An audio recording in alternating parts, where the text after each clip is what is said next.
Under the deep blue seas, there was an underwater kingdom that no one knew about. In this kingdom lived a very beautiful mermaid. She sang songs and her voice enchanted all the fish. The little mermaid was very curious about the world above the sea.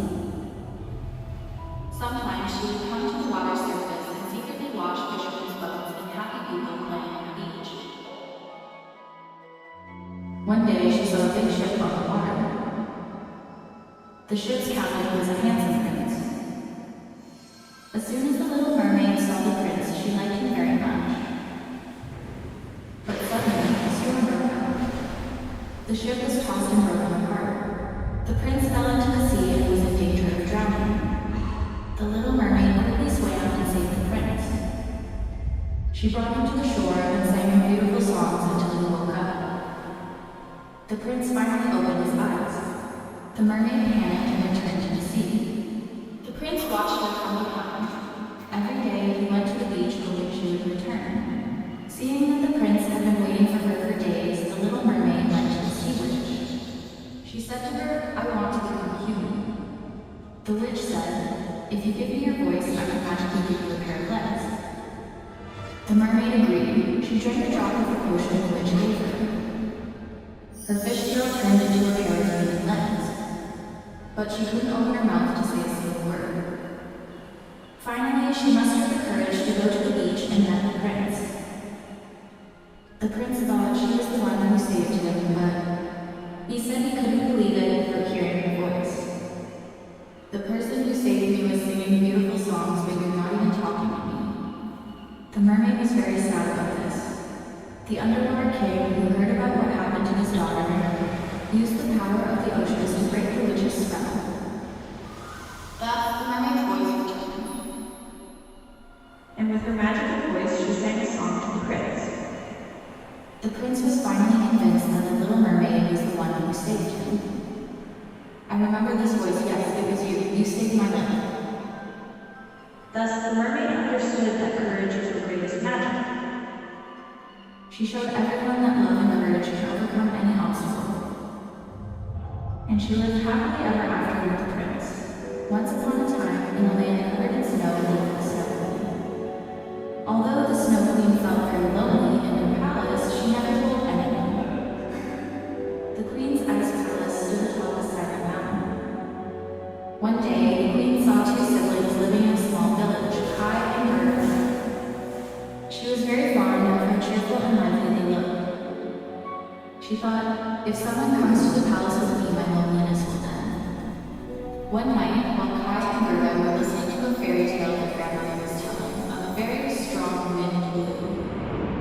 The window of the house opened and extinguished the fire in the fireplace. The siblings were very scared.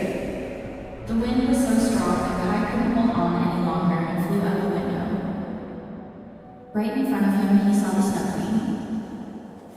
The Queen took his hand, rode a sleigh pulled by white wolves, and ascended into the sky. Gerda watched her brother from behind. After that night, Kai began to live in the Snow Queen's ice palace. Kai's cheerfulness made the Queen feel a little better. But she didn't realize that Kai was struggling with the cold and even missed his sister. After a while, Kai's heart also turned to ice. He no longer laughed as much and didn't spread joy around. Meanwhile, Gerda had been trying for months to go to the Snow Queen's palace to save her brother. She didn't mind the heavy snowfall and tirelessly crossed the snow-covered forest. A white deer saw Gerda's brave and stubborn determination and said, "I can take you to the Snow Queen's palace." Gerda held tightly onto the deer's antlers. The deer flew in the sky and took her to the Snow Queen's palace. There she found Kai about to freeze from the cold. She hugged him tightly and warmed him with her love. Kai returned to his old self, smiled again, and thanked Gerda.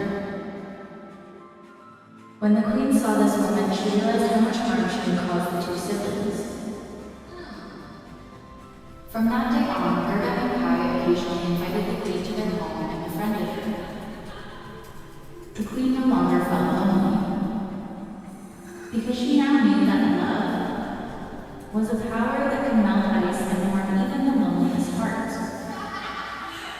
By the sea, in a tiny little hut, lived a fisherman and his wife.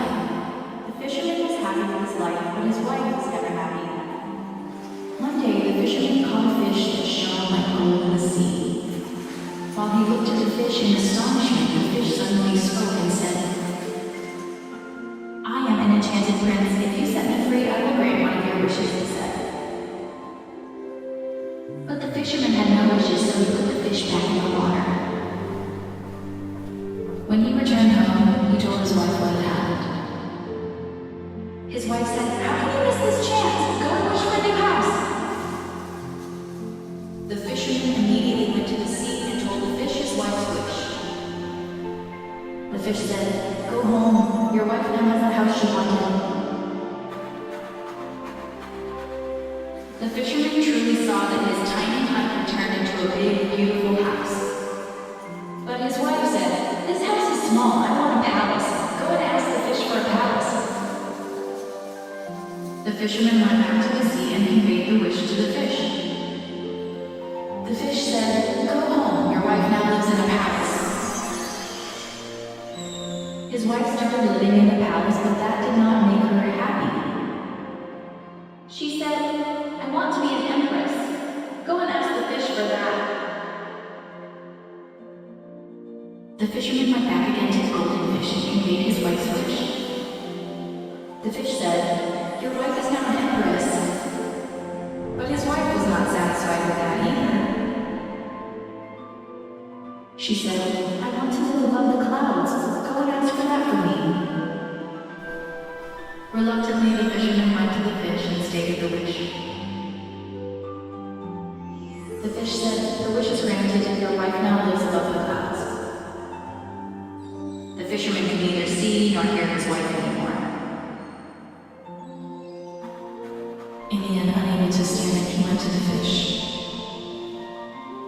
He said, "I have always conveyed my wife's wishes to you. Now for once, grant my wish and bring my wife back to me." The fish said, "Go home, your wife is waiting for you." The fisherman returned home and found his wife in front of the old hut. When she saw the fisherman, his wife gave him a big hug and said, "I didn't appreciate what I had. I am very happy with you and in this cute little hut." Thus, the fisherman's wife learned that even tiny things can bring happiness, and that greed never brings happiness. Once upon a time, there was a mother and father who loved each other dearly. One day, the mother said, "I really crave crispy lettuce." The father, to make his wife happy, gathered lettuce from the field.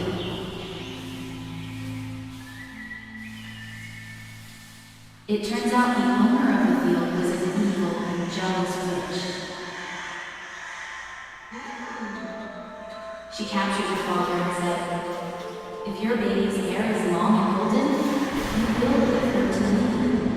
The parents were very sad, their hearts broken, but they had no other choice, because their newborn's hair was both long and golden. Her mother named her Rapunzel, and she never saw her again.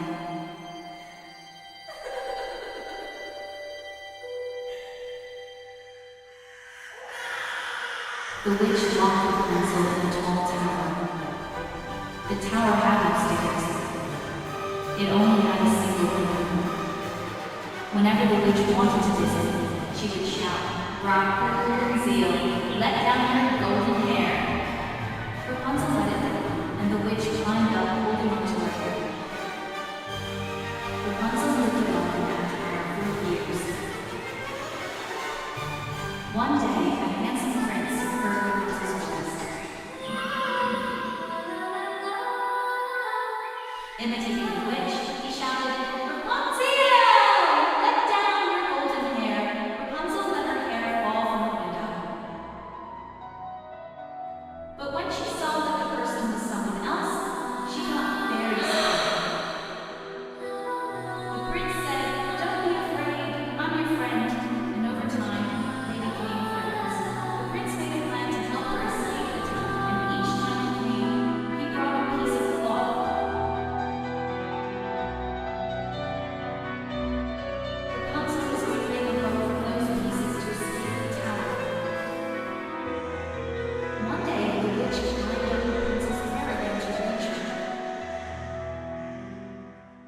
Rapunzel accidentally said, "The prince climbs faster than you." The witch got angry and shouted, "Prince, did you let a stranger into the tower?" She took scissors and cut Rapunzel's beautiful hair, sending her to the desert. Rapunzel was no longer a prisoner in the tower. She was free. Yes, but still lonely. Eventually, she saw the prince who was searching for her. The prince took her to his kingdom. Rapunzel found her real family. Her family was proud of her because she had become a strong and brave young girl. Because she had overcome all the challenges she faced. Thus, she gained freedom and reunited with her loved ones. Under a bright blue sea, there lived a happy family of redfish. In this sea, there were cute fish and also a gang of dangerous sharks. The sharks hunted for prey every day, and all the fish were afraid of them. One day, the mother redfish had to go deep into the sea to find food for her little ones. Before leaving home, she said, "My little ones, stay home until I return and do not speak to strangers." The three redfish promised them well, but they were very curious fish. Meanwhile, the gang of sharks, seeing that the mother fish had left, made a plan to catch the little red fish. The big shark thought of pretending to be a red fish. First, he swam among the corals and painted himself red. Then he hid his dorsal fin with seaweed. And he also took some fresh seaweed cookies, the red fish's favorite. He knocked on the door and called out, "Would you like some cookies?" The fish got very excited, but one of them was suspicious. He said, "Our mom told us not to talk to strangers." The other two siblings said that the person coming was a red fish, just like their mother, and they opened the door. Thus the shark deceived them and chased after them. But at that moment, a hook hanging from above brushed off the seaweed hiding his fin. When the little ones saw his sharp dorsal fin, they realized he was a shark and ran away quickly. One hid among the rocks, one among the corals, and another under a seashell. However, the shark managed to catch and take away two of the little ones. The surviving little one immediately went to tell his mother what had happened. The mother redfish, together with the little one, asked for help from the giant whale, Willie. Willie chased after the gang of sharks.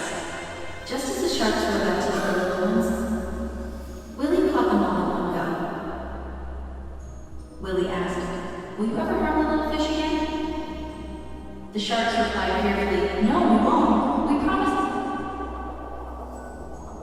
In this way, the mother fish and her little ones returned home